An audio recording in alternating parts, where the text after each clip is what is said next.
Hello everyone, welcome to Badra academy.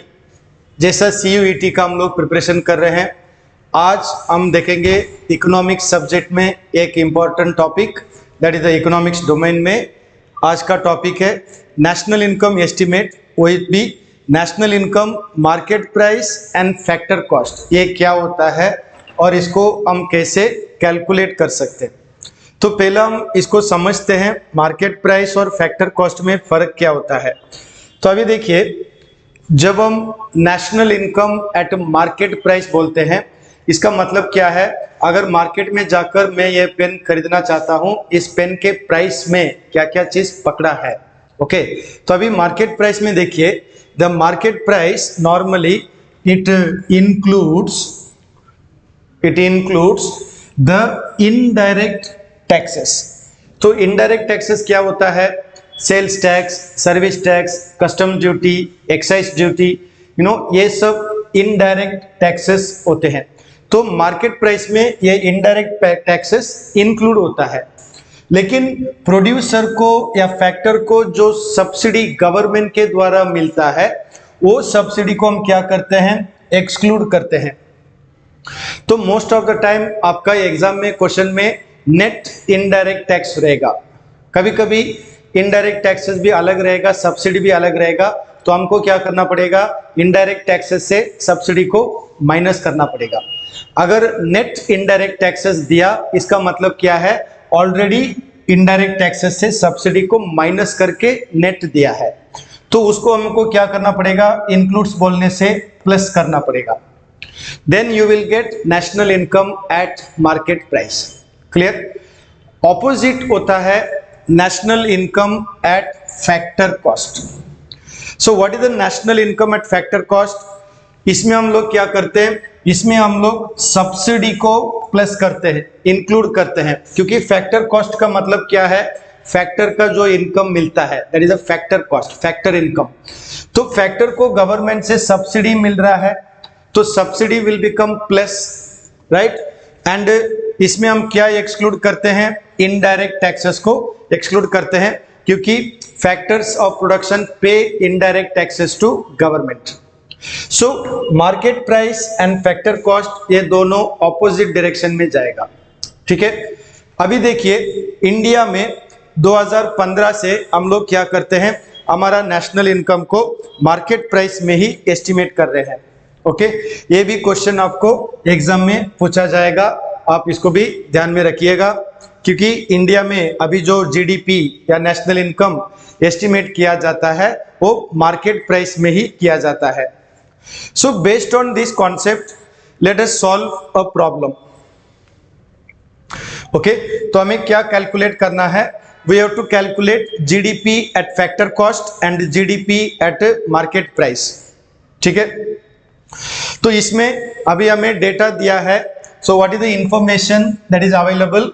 We have inventory investment 300, depreciation 20, net export 120, NFIA 70, net indirect taxes, इसमें देखिए directly net indirect taxes दिया है 50, then private consumption expenditure 100, government purchase of goods and services 200, investment on residential construction by household 1110, then business fixed investment 70। तो इस data से हमें GDP market price, फिर वहां से GDP फैक्टर कॉस्ट एस्टिमेट करना है। तो इसको कैसे किया जाएगा? So if you look at the formula, how do we do this? To calculate first GDP at market price, what we have to do?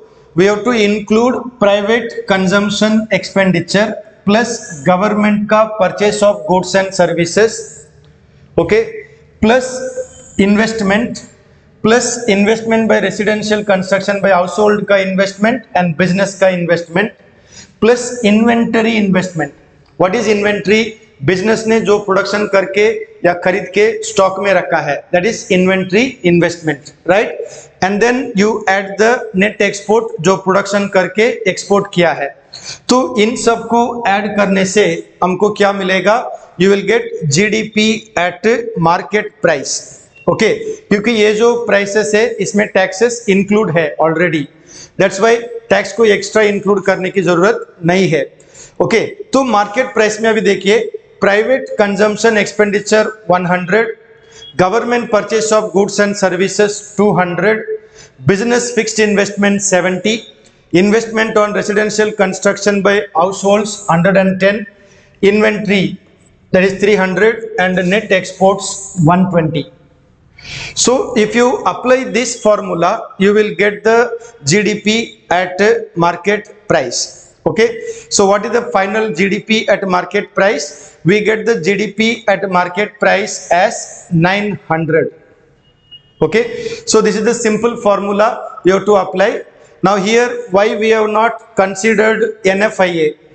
So here we have NFIA, लेकिन NFIA हमने consider नहीं किया, क्योंकि NFIA हम कब consider करते हैं? When you are talking about GNP, लेकिन हमको क्या find out करना है? GDP. तो GDP में NFIA आता नहीं है, so this is irrelevant to our calculation. Okay, this is just given, but you don't have to consider that. Okay, so based on this we have calculated GDP at a market price. Now the last one that we have to calculate, it is from the GDP at market price we can find the GDP at a factor cost. So how do you find the GDP at factor cost? तो very simple, GDP market price में indirect taxes already include है, तो वो net indirect taxes को minus करने से you will get GDP at factor cost. Normally हम क्या करते हैं, इनडायरेक्ट टैक्सेस माइनस सब्सिडी करते हैं, लेकिन ऑलरेडी उन्होंने वो करके आपको नेट दिया है। So whenever you find net indirect taxes, उसको डायरेक्टली माइनस करने से you will gate eight factor cost. Okay, so the GDP at market price हमने कैलकुलेट किया था already. GDP at market price देखिए हमने इधर कैलकुलेट किया था 900. So already we have the market price. So from that 900 you minus the net indirect taxes 50, it becomes 850. This is the GDP at factor cost. It is clear?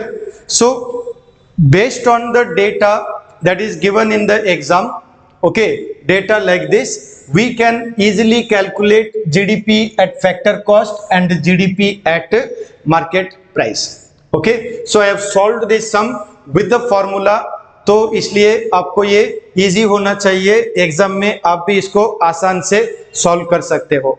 ठीक है, if you have any query you can contact Bhadra academy at 8638391721 and keep following our videos. We will give you more topics for your CUET exam preparation. Thank you.